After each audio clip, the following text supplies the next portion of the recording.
Are we recording? Okay, there you go. Thanks. Man, you're on it, Heather. Okay. I was like struggle bus back here. Last week I had the honor and privilege of being with John Maxwell.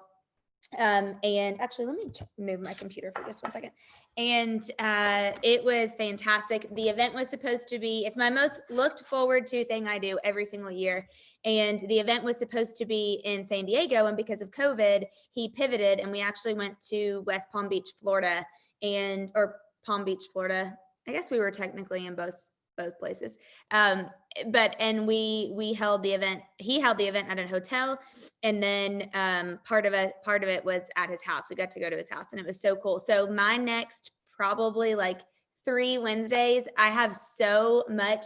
I filled an entire notebook of notes from the event, the entire notebook is filled.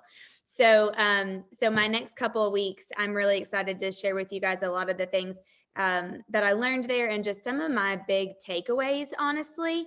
And it was really good. Every year I'm like, man, it was life-changing. But because I feel like we need a little bit of gratitude right now, let's get back to one thing that you are grateful for today. And I today am grateful for my health. I know so many people that are sick. Man, a lot of people are sick right now. And so I'm very grateful for my health today, even though yesterday, I barely even got up. I worked all day from the bed because I just did not feel good. But today I woke up feeling much, much, much better. So very grateful for my health. Yep, Monica, same. Yes, yes. Sunshine. Oh, good. Yep, sunshine. It's sunny here today too. Cold, but sunny. So what else are you guys grateful for? I don't know why my little message keeps popping up saying Don Oldricks is trying to get in. That's so weird. Yes, David, that's right. You guys have been on quarantine as well. Grateful that you guys are all healthy, healthy too. Teresa, really great one. Grateful for the first responders. If you know one, please send them a note or a Starbucks card. Yes, great idea. Great, great, great idea. Family, Ashley, always such a good one. I would really encourage you to type one thing that you are grateful for if you haven't yet, because putting it out there, sleep. Yeah, that was me yesterday. I was grateful for that yesterday. Yeah, Jen still being busy for sure. It's crazy to me. It's not crazy. Oh, thanks, Rochelle. Me too. I'm grateful for that too. It's crazy to me, honestly. This has been the busiest year I think everybody's had, whether you're in real estate or whether you're in another business. It seems like so many people have had their busiest year ever. And I think that is something definitely to be grateful for. Okay, perfect. Oh, Nikki, awesome. Yeah, same. That was me yesterday. Great, great, great news. Yes, Jen, that you have a job that you love. I'm grateful that you love your job too. Because she helps all of us and she does amazing. Okay, so I really I kind of struggled because I had so many notes. And so this is us with John Maxwell. I think maybe the first or second day that we were there. And I loved John for the fact that John was like, we're going to be healthy. We're going to take our temperatures when we get here. We're going to sign waivers that we don't feel sick while we're here. And we're going to live our life. And we're going to keep we're going to keep bringing value to people. And that's what he did. And so I really loved that about him. So I wanted to share with you guys how he started with us for the week. And he started the event it was a different John that I'd ever seen before. And I loved that John. I love all Johns. I love all the Johns that he is, because everything that he stands for is just amazing. But I really loved this John. And what it was he was a little bit different. And so he wrote a lesson for us, and he is calling this year the shock and numb year. And I have up here the definition for you of the word numb, which is what John shared with us. And it's deprived of the power of sensation or the feeling of responsiveness. And one thing that someone's knocking at my door. Back to home life. Hold on. So sorry. Hold on, guys. It's actually 3 men with worker outfits on. Okay, hold on. Pause. 1 second.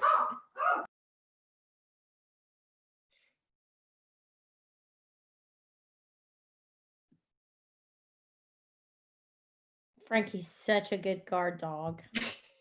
He's the all man. 4 pounds of him. He's such a mess. Here she comes.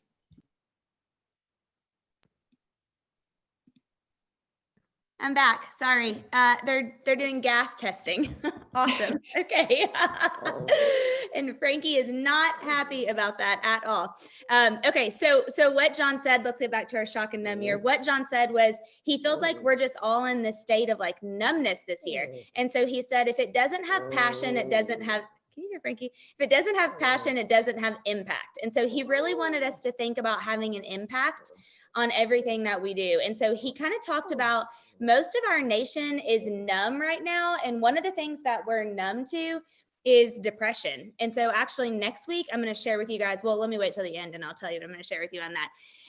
But this is what John said. Who would have thought, like really think about this for a minute. Who would have thought on January 1st of this year that we would experience everything we've experienced this year? Like we've went from a pandemic to a world shutdown. We've had racial injustice. That's been just like tragic.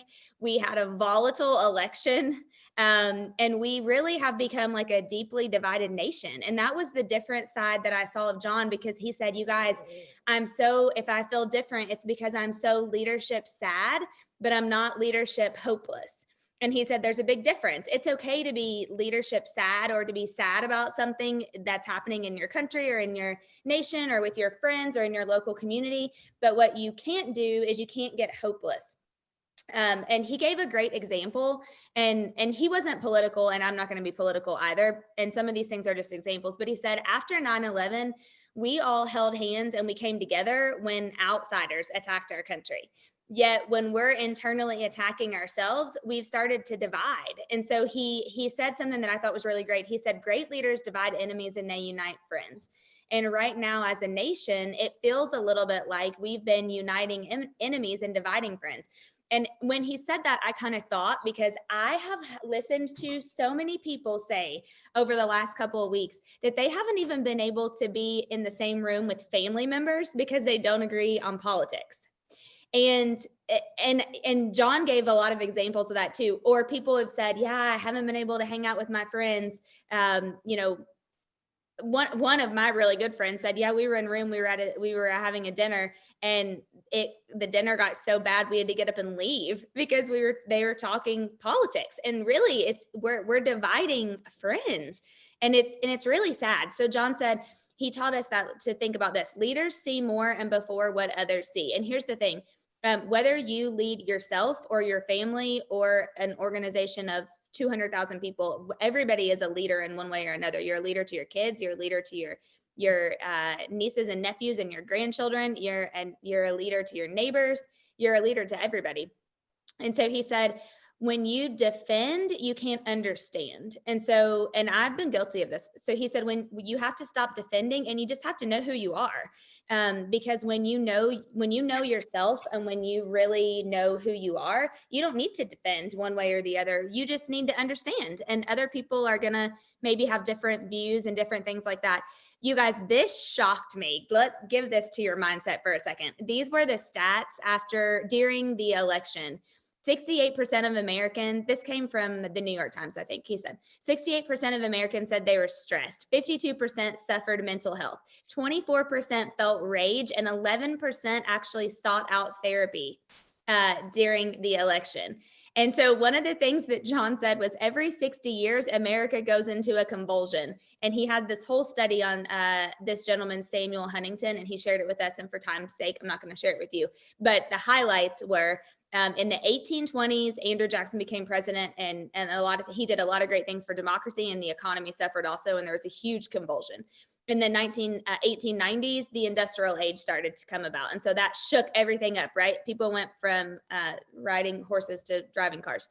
In the 1960s, we started to have social protest, and there was a convulsion in the 60s. And then now, in 2020, we have everything we've had this year. And so he said, think about this. Every time there's a convulsion, 4 things always happen.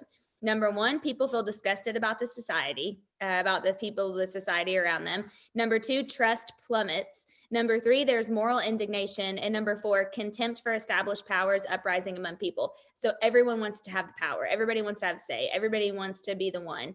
And here, these were John's exact words. And I thought this was very interesting. He said, immature minds just automatically go to hell and think that this is the worst thing that they've ever been through, that we've ever been through, or that anybody's ever been through before.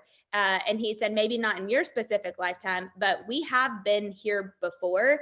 At some point in time, we have had a convulsion in our country, in the world. And the great thing, the reason I'm sharing all this with you is because it's up to us and our mindsets on how we react and how we lead and relearn to lead through different times. And so one of the things he talked about with us is immaturity versus maturity when it comes to everything that's happening. Oh, Dawn, I love that. If you're hopeless, you're hopeless. That is so true. That is such a great thing that's a great note. You guys should write that down. John said, immaturity is a perspective that's only their own way. It's all about them. It's only what they think. It's only their way. They can't understand anybody else. They can't go to dinner with their friends who are the opposite side of the politics spectrum. Maturity, though, is a spectrum from a collective viewpoint. And so he shared this really funny story about fans, and I laughed because I think of Kentucky Wildcat fans. I think of Ohio State fans. I think of all of the people that I know that are fans. And we are loud and we hoot and we holler and we're stupid and we're dumb and we're crazy when we go to a sporting event. And John said, think about fans and think about how they are at sporting events. And then he said, I really believe that America has become fans. We're really quick to hoot and holler and to say all these things that only we believe for the team that only we think should win, instead of coming from a mature perspective where we have a collective viewpoint and we can think about things collectively. And he said this, you can't lead people where you need to go until you understand where you are. And to really understand where you are, you have to have a mature mindset. He said, the moment someone values themselves more than others, the core begins to loosen. And then that's when trust plunges. And he said, you can kind of view this as a trust fall. Raise your hand digitally if when you were a kid, you did the trust fall, like where somebody stood behind you and held out and you like fell backwards. And that was like the visual that I got in my head when he was sharing that, because he said that's truly what happens. In 1964, 76% of Americans said that they trusted the government. And in 1994, 24% did. And so John said, I'm not telling you this to depress you. I'm telling you this to just remind you that trust determines our behavior. And we have to really think about that, because when we're in a high trust culture, people ask, hey, what can I do? What can I do to help? And we're in a low trust culture. People say, oh, you failed us. Somebody failed us. You messed us up. You messed up our life. It becomes more of a victim mentality. And so a couple of the things that John said that we can do right now is we, as people who want to have a great mindset and share and be leaders in our community, we have to bring back values. He said the war that we're in is a value war. We have to understand that what we've done is we've lost our values. And so I was just thinking if it would be fun if you guys maybe wrote in the chat. I'm going to try to put Frankie down and hope he doesn't bark. Okay. Type in the chat, what's one thing that you value? And so like I did this exercise with my coach, probably, well, I don't know, we've done it multiple times. And one thing I really value is loyalty. I'm a very loyal person. I'm loyal to the people around me, and I like loyalty back. So loyalty is one thing that I really, really, really value. Honesty, Diane, such a good one. Honesty. Oh yeah. Honesty. Yes. A lot of you really value honesty, trust, generosity, loyalty. Yeah. These are great values. Oh, Teresa, I love that. Perseverance. That's such a good one. Such a really, really good one. So if you think about things that you value, how can we bring values back? How can we bring them back into one, like our household and our families? And then two, how can we continue to bring them back into the community? Because we can't be leadership sad. We can be leadership sad, but what we cannot be is leadership hopeless. And he said, and remember and say this to yourself all the time when you're thinking about being able to work with other people, and share your values and all those things. He said, I don't need you to validate who I am. And that's how we can be friends, because you already know how you are and you already know who you are, more importantly. And so you don't need validation from someone else to be their friend. You just need to give them value and love on them and collaborate and be collective together and bring back values so that you can be friends. And he said, and then go back to understanding other people and being able to have conversations and all those things. And this isn't everybody, and probably this is not a lot of people on the call. I'm sure a lot of you guys have great dinners and times where you can be in the same room and do talk all of those things. Yet I know it's been a hot topic lately. Troy, that's definitely one of my favorites. Being learning based is a really important value. Positivity, yeah, D, I love that. Yeah, there's a lot of truth in that. And so ending on the friend note. Oh, wait, let me go back before we do that. So to close all of this, and one of the things that I'm going to share with you guys is John just wrote a new book, and it's called Change Your World. And he gave it to us there. However, it doesn't come out until the 20th. And every time John gives us a book and signs it, I always give mine to somebody else. I think I've given Troy one before. And I gave this to Terry, my coach, because she has really, really been wanting this book. So I don't have it to show you because I actually already stuck it in the mail to her. But one thing that he said is you don't have to be rich and famous to create positive change in the world. And that was kind of his message to us last week. And I think that's such a strong, good mindset message for us to think about. We don't have to be rich and famous. We don't have to be leading hundreds of thousands of people, but every one of us individually can create positive change in the world. And really, honestly, now that I think about it, that's really why I started doing this Wednesday morning mindset. And the only reason I remember the very first week that I did was because we were all in like this paralyzed, frozen panic mode. And I was like, man, we got to keep people in a positive mindset. And we got to be able to continue to teach them things and teach them lessons and teach them values so that we, even when we get in a mindset day where we may be on the negative side or something happens to us or, it all happens and it's going to happen, but we can still create positive change in the world. And so I just wanted to put this on your radar. And I did pre-order a bunch of these, so I may get them early. I don't know if I won't get them until the 20th or not, but we had the opportunity to preview those. So here's what I want to kind of close with, just talking about friendship. And I have so many things I want to share with you guys. So over the next couple of weeks, we'll be talking all things exchange, John Maxwell. This was life-changing to me. So here's what he said, and we want to close on this lesson on friendship. And he said, write these 4 questions down when you think about friendship. And there's a couple little things that go with them that I'll tell you. And I, uh-oh, they're back.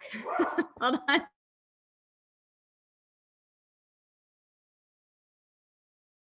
The joys of working from home. When he shared this, I thought back to myself. I can remember when I was like probably in middle school or high school. And one time we were in the car, I was in the car with my mom, and I actually said to her, why do you only have like 1 or 2 friends? Like, why don't you have a lot of, I was being like a bratty, immature middle school girl probably. And I remember my mom said, when you get older, you really value your friendships differently. And you look at things differently. And so when John started to share that's what I thought of. So he said, number 1, who do you have in your life that you can share your secrets with? Because the things that you store that you don't let out end up becoming dis-ease inside of your body. And we all need to have somebody that we can share even our secrets with.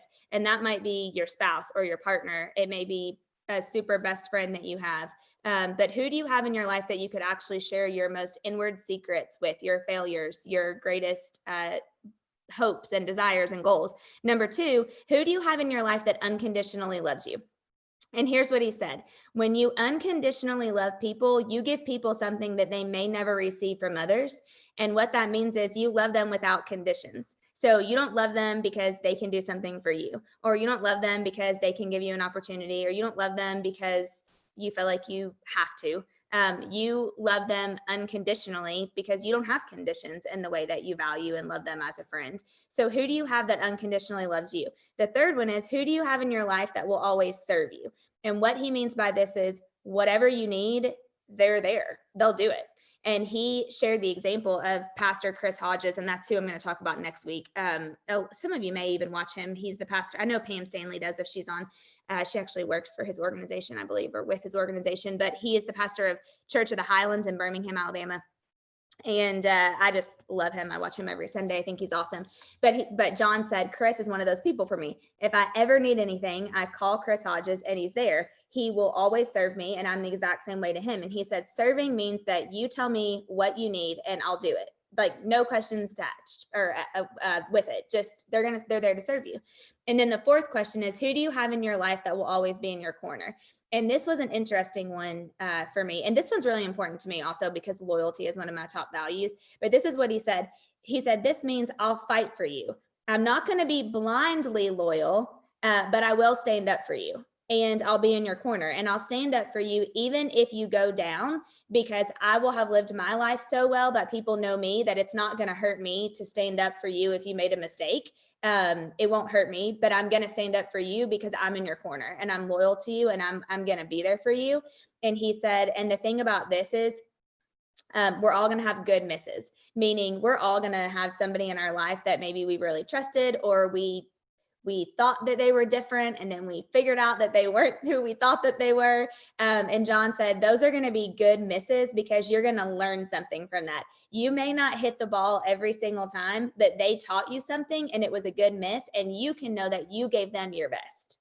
And when you know that you gave them your best, then that's okay. And that's all that you need to know, because you can still stand up for somebody. You can have a good miss, but if you are true to who you are, then people will know that about you. And that really resonated with me, because hopefully I'm not the only person that has seen someone differently after a while than who you thought that they were in the beginning. And when I really thought about that, I thought, man, that's a good miss. That's what he's talking about. So when I looked at these 4 questions, I could name this less than this many people, one hand of people. And I have a lot of friends. I have a lot of really, really good friends. I have friends who I've had since the 4th grade. I'm like going on 30 years of friendship with some of my friends. But when you look at all 4 of these questions, you really kind of think differently. And so the great thing that John said is he's 73 years old. And he said in the last 5 years, he has met someone who answers all 4 of these questions and who he considers one of his dearest friends. And so he said it's in there's never a time in your life where it would be too late for you to develop a friendship or a relationship with someone that would check all 4 of these boxes for you. And so I would just challenge you guys to think about these questions and think about the people that you have in your life. And really think about how can you grow differently, and how are you as a friend to those people that you would name? How are you showing up to them in the same way that you're expecting them to show up to you? That was a really big aha that I had from John. So I hope you guys love that. I really loved that. It was like probably one of my favorite lessons that he did was the friendship lesson. So this is Pastor Chris Hodges. Again, one of my favorite pastors. Barb, I see that you love him too. And yeah, he's awesome. So he wrote a book that's not out yet, and it's coming out, and it's called Out of the Cave. And it's a book about depression. And he actually gave us a preview of the book and a really, really, really great lesson. And I'm going to share this next Friday. And I definitely next Wednesday, not Friday, next Wednesday. And I don't want you to think that because it's on depression that you will like leave feeling depressed. It's actually the very opposite of that. And honestly, it's such valuable information because I think sometimes we think of the word depression and we like instantly give a judge or like a label around it's somebody who just can't get their life together and they can't get out of bed and, they can't leave the house and all those things. And really that's not the reality. And he shared with us that a lot of times people go through little dips and they don't even really know that they're depressed, but there are specific reasons why. And so there's a lot of really good stats and a lot of good lessons. I have 7 pages of notes and lessons on that for you guys for next week. So your homework is time block to be on next Wednesday and invite a friend who you think really would be able to benefit from hearing the lesson from Chris Hodges. And we are hoping to actually get that digitally. And if we do, then I want to be able to play that for you guys. And if not, I'll share with you the lesson. And you know, I'm a psycho note taker, so I probably wrote down every other word that he said anyway. So yes. So thank you guys so much. Awesome. Thanks for being on, Nikki, and thanks for inviting. Thank you. Thank you guys so much for being on. And hopefully you got a little bit of encouragement today. And Barb, thanks for being on. And we are keeping you and your family in our prayers. And if you guys need anything, send me a message. Have a great rest of your week. Misty D, thank you guys. Thanks so much.